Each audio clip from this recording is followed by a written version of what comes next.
summer of Dennis continues for the Utah Jazz. You remember the summer of George, when George Costanza was going to live it up and live his dreams? Well, this is the summer of Dennis and the summer of the Jazz, because they are living it up, and still to this day, nobody's had a better summer than the Utah Jazz have.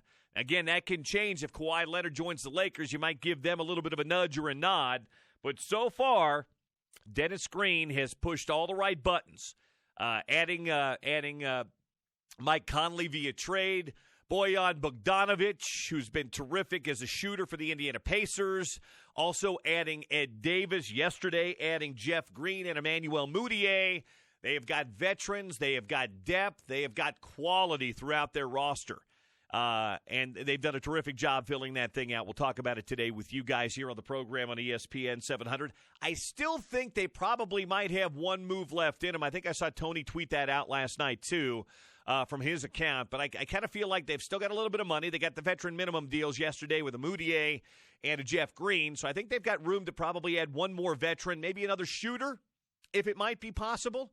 Could never have too much shooting. We know that. We found that out last year where the Jazz had too little shooting. But I like what they've done. I really, really do. I found out last night, by the way, the reach of Twitter. I got a little blowback last night on social media. I tweeted out last night, and again, sometimes people take you too literally in your tweets. And then you guys, I had to come back with some of you. But I found out last night the reach of Twitter, because I did an updated Jazz depth chart last night when they made the Mudiay moves and the Green moves. Some of you took umbrage with some things, and we'll get to some of that stuff. But I found out the reach of Twitter last night because I sent the tweet out, and you forget that it's never just the people that follow you on Twitter that see your tweets, because then when it gets retweeted or liked, other people get to see it. And I was reaching all over the country last night with my tweet, and I just simply did an updated Jazz depth chart, but then I had, in some people's mind, the audacity to add a commentary at the end. I did the updated Jazz depth chart. I had Conley, Mudiay, and Exum at point guard, Mitchell and O'Neal out at the shooting guard spots, the wing, Bogdanovic and Ingles. I put – here's something else that drives people crazy. I said small forward, Jeff Green and George Niang, and then center, Rudy Gobert and Ed Davis. People took umbrage with the fact that I had Dante Exum listed behind Emmanuel Mudiay. To be very fair, if you look at the numbers, Emmanuel Mudiay's actually had a better career, and he put up better. Last year, he averaged 14.5 points, 4 assists, and 3 rebounds a game in 59 appearances last year for the Knicks.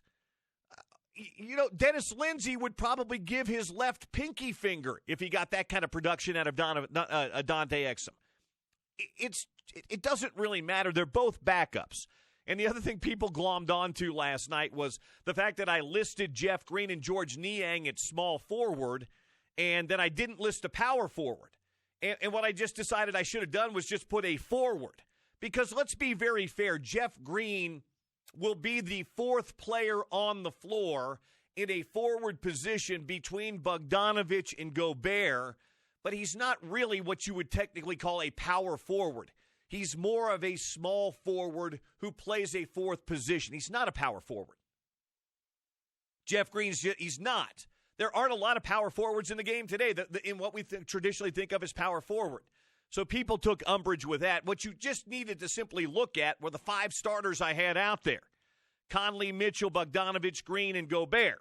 Then you've got Davis, Ingles, O'Neal, Mudiay, Exum coming off the bench. That's what you needed to look at. Don't get caught up on positions. I just simply put that on there because, again, I just think Jeff Green's more of a smallish forward than he is a power forward. But, again, just call him a forward and we'll all be happy. We'll all be on the same page, right? But that wasn't what elicited the most comment last night.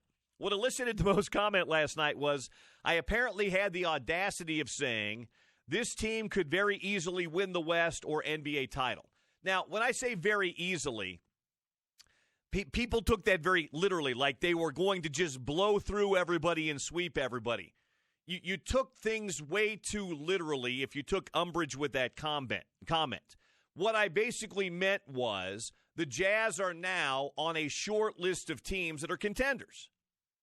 And I could easily see them winning the West. I could easily see them, maybe I should have put that in there, winning the NBA because they're going to have a roster that will be competitive. What we have found out is, and again, everything hinges on Kawhi Leonard, but the NBA has balanced itself out so far this offseason. Free agency has balanced things.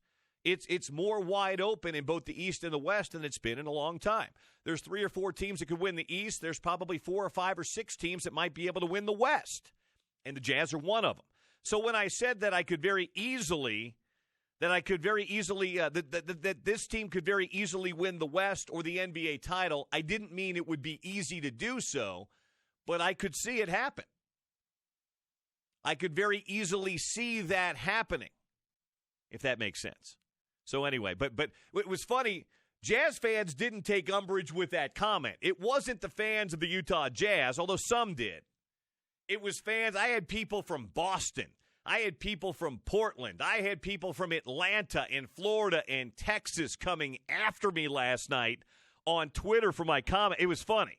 It was really, really funny because they took the comment very literally. I could very easily see, but by the way, let me be very clear with this. It's not going to be easy for anybody. It's going to be hyper-competitive, and it's going to be a dogfight to win anything. But by the way, I stand by my comments. I do. I think the Jazz have a championship-caliber roster right now. I thought they had a championship-caliber roster 1 through 6 a couple of days ago. Now I think they've got depth on that team, and they could withstand some workload, some load management, maybe even an injury or two. So I like the Jazz, and I do think they're on the very short list of teams that could win the NBA championship this year. Again, if the Lakers get Kawhi Leonard, it's a game changer. They will then jump. They're already, to me, with LeBron James and Anthony Davis and Kyle Kuzma, I think they're already right now the favorite in the West. But I do think the Jazz are the second-best team in the West right now. And if Kawhi Leonard decides to go back to Toronto, then maybe the Jazz are right there neck and neck, because they'll have better depth than the L.A. Lakers will. They will. I do believe that. They're not going to have the star power. They're not going to have LeBron James or Anthony Davis, but they'll be right there in competition.